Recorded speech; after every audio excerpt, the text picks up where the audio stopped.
नमस्कार दोस्तों। कथा सागर में आपका स्वागत है। आज आप सुनेंगे किरण शुक्ला जी की कहानी डोमिन, गार्गी की आवाज में। पूरब में बस सूरज की किरणें फूटने को थी। बिंदा पंडित कंधे पर अंगोछा धरे, काक में धोती दबाए जल्दी जल्दी घाट की सीढ़ियां उतर रहे थे। आज वह बड़ी जल्दी में थे।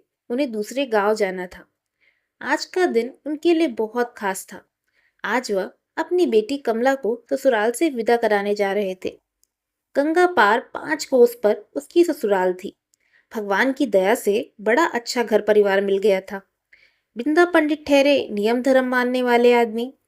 शास्त्र और पुराण का उनको बहुत ज्ञान था। उनकी वाड़ी में जैसे माँ सरस्वती स्वयं विराजती थी। गांव के मंदिर में शाम को जब वो ऊंचे स्वर में आरती गाते तो राह चलता आदमी भी ठहर कर मंदिर में शीश झुकाने चला आता। हर सुबह घाट पर गंगा में स्नान करने आना उनका 30 साल पुराना नियम था। जेठ की गर्मी हो या क्वार का जाड़ा, बिंदा पंडित की सुबह गंगा के घाट पर ही होती थी। ईश्वर के परम भक्त बिंदा के साथ विधि ने एक बड़ा अन्याय कर दिया था। उनकी प्यारी बिटिया जब मात्र 5 बरस की थी तभी पंडिताइन चल बसी थी। गांव भर में हैजा फैला था। पंडिताइन की मृत्यु के बाद तो जैसे बिंदा पंडित की गृहस्थी ही तितर बितर होने लगी। नन्ही सी कमला को संभालना उनके लिए बहुत मुश्किल था। बिना माँ की बच्ची को संभालने के सारे जतन विफल हो गए। दिन भर जजमानी करते। गांव के मंदिर की भी पूरी जिम्मेदारी उन पर थी। हार कर उन्होंने दूर की विधवा बहन को कमला की देखभाल के लिए बुला लिया। बहन उन्हें अक्सर समझाती, बिंदे दूसरा ब्याह कर ले। जिस रोज मैं न रही कमली को कौन संभालेगा। बिंदा का बस एक ही जवाब होता, जिज्जी अपनी कमला को सौतेली माँ के हाथ में न छोड़ूंगा। राम जी को भी दया नहीं आई। नन्ही सी बच्ची की माँ छीन ली। अब बस बाप रहे उसका सगा। बस यही कहते सुनते धीरे धीरे समय बीता। कमला 20 बरस की हो गई। पास पड़ोस के 10 गांव में पंडित जी की जजमानी और उनकी सज्जनता की चर्चा रहती थी। 4 लोगों के कहने सुनने से कमला का रिश्ता एक भरे पूरे संपन्न घर में तय हो गया। गांव की जजमानी के कारण सबने उसके ब्याह में खूब सहयोग दिया और बड़ी धूमधाम से कमला का ब्याह हो गया। समय के साथ वह अपने ससुराल में रच बस भी गई। अब कोई भी कमी न थी। राम जी की कृपा से एक लल्ला भी उसकी गोदी में आ गया था। कमला जब गर्भवती थी तब बिंदा का मन था कि कमला को जिचकी के लिए मायके लिवा लाएं। रिवाज तो यही था, लेकिन बूढ़ी बहन के भरोसे कमला को घर लाना उन्हें उचित ना लगा था। बिंदा ने अपने नवासे को बस छठी की रोज देखा था, जब समधी जी ने उनके नवासे को उनकी गोद में दिया था। तब वे फूले न समाये थे। मारे खुशी के उनकी आंखें बरस गई थी। जी भर उस नन्हे से फूल को निहारा। अंटी में जितने नोट थे उसके सिर से वार कर नौकरों में बांट दिए थे। जब कभी गांव में किसी नन्हे शिशु को देखते, बस अपने नवासे की ही चर्चा करते थे। कमला कुछ दिनों बाद पति के साथ शहर चली गई थी। कमला की ससुराल आना जाना ना हुआ। अब तो वह 3 साल का हो गया था। सुनते हैं तोतली जुबान में खूब बतियाता है। पोथी पत्रा देखकर अपने नवासे को ननिहाल लाने की उन्होंने साइट निकाली। आखिर लल्ला 2 कुलों का उजाला था। धर्म कर्म के सारे नियम के अनुसार पंडित जी ने विदाई का शुभ दिन और समय तय किया था। आज शाम 5 बजे तक उन्हें कमला और अपने नवासे को घर लिवा लाना था। बिंदा पंडित आज जब घाट पर नहाने आए तो तनिक अंधेरा ही था।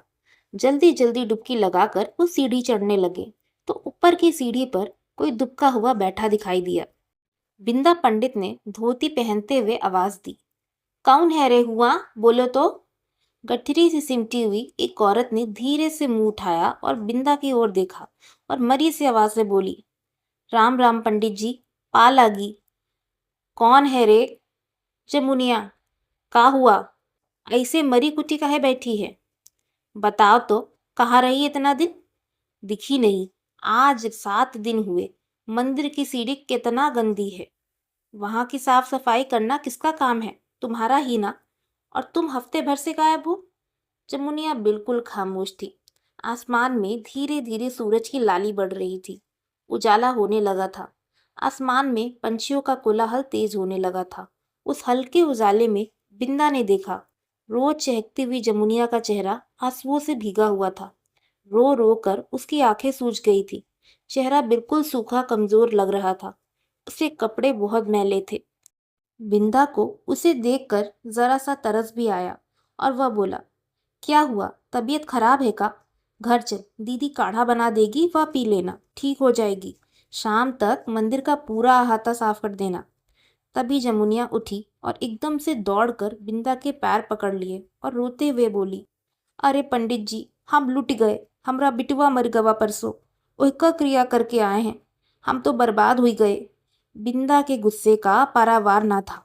लगभग ढकेलते हुए बोले, छोड़ तो, पैर छोड़ हमार, हमका अशुद्ध कर दिहिस। अरे डोमिन, अब भला मंदिर में कैसे जई, देर हुई जात है सो अलग। जमुनिया जैसे होश में आई वह दूर छिटक गई और हाथ जोड़कर तुरंत माफी मांगने लगी। अरे पंडित जी, माफ करी दो, बस एक दाई माफ करी दो। हमरा बिटवा का गवाई दुनिया से, हमारी बुद्धि भ्रष्ट हुई गई है। बस एक विनती रहा, कल ऊके नाम का पिंडा पर आए दो, ऊका मुक्ति मिल जाई। बस इतनी दया कई दो हमरे ऊपर। बिंदा दोबारा गंगा में डुबकी लगाने लगा और बोला, चुप रहा, सुबह सुबह भ्रष्ट कई दी समका। और भला तुम सब डोम जात में कौन पूजा पाठ पिंडा होता है रे? कौनो पंडित ई काम ना करेगा। बिंदा बाहर निकला और गीली धोती पहने सीढ़ियां चढ़ते हुए बोला, वो ससुर कौन तो हा कोक जना था, बाढ़ में बहत मिल गवा रहा। ता फिर काहे मुक्ति की खातिर मरी जा रही हो? जाओ मंदिर के हाथा में सफाई करो, भगवान की कृपा होगी तुम पर। आज शाम को आरती में पैसा चढ़ा देना, बस मुक्ति मिल जाएगी। इतना कहकर बिंदा पंडित घर लौट आए। जमुनिया घाट की सीढ़ी पर खामोश बैठी रही। गंगा की धारा दुनिया में घटने वाली हर अच्छी बुरी घटना से तटस्थ बस बह रही थी। जमुनिया की आंखों में रोने का पानी ना बचा था। शायद आंसू दिल में जाकर बर्फ की तरह जम गए थे। घर आकर बिंदा ने मंदिर की पूजा की जिम्मेदारी छोटे पंडित को सौंप दी। वे तैयार हुए, एक आदमी साथ में ले फल मिठाई वगैरह लदवा कर दोबारा घाट की ओर चल दिए। आखिर बिटिया की ससुराल में भला खाली हाथ कैसे जाते? फिर आज तो अपनी कमला और फूल से नवासे को विदा भी कराना था। दोपहर ढलने तक वे कमला के ससुराल पहुंचे। अपने किसी जजमान के घर नाश्ता पानी किया। बेहद प्रसन्न मन से सांझ ढलते विदाई की तय साइट पर कमला और अपने नवासे को गोद में लिए दोबारा उसी नाव पे सवार हुए। आज मारे खुशी के उनके पैर जमीन पे न पड़ते थे। 3 रोज बाद पूरे गांव को खाने का न्योता दिया था। हलवाइयों वाली दावत की तैयारियां चल रही थी। आखिर पंडित जी का नाती पहली बार ननिहाल जो आया था, उनकी चिता को आग देने वाला इस दुनिया में आ गया था। कमला का बिटवा ही तो उन्हें इस संसार से मुक्ति दिलाएगा। यही सब सोचते हुए आज बिंदा की खुशी का पारावार ना था। नाव गंगा जी में हमेशा की तरह मंद गति से चल रही थी। कमला अपने बेटे को पिता की गोद में देख देख मुस्कुरा रही थी। बिंदा पंडित अपने नवासे की मीठी मीठी तोतली बातों में मस्त थे। कमला बेहद खुश थी। एक अरसे बाद आखिर उसका मायके जाना हो रहा था। सूरज भी धीरे धीरे ढलते हुए पश्चिम की ओर मुड़ने लग गया था। अचानक जाने कैसे राम जी की मर्जी पलटी। मझधार में नाव कुछ पल डामाडोल हुई। जब तक कोई कुछ समझ पाता उससे पहले ही पूरी नाव उलट गई। हाय, गजब की चीख पुकार मच गई चारों तरफ। करीब 20 आदमी और 2 मल्लाह उस नाव पे सवार थे। सब अपनी जान बचाने के लिए हाथ पैर मार रहे थे। चारों ओर कोहराम मच गया था। गंगा के पाट के दोनों ओर से मदद करने वाले लोग नदी में कूद पड़े।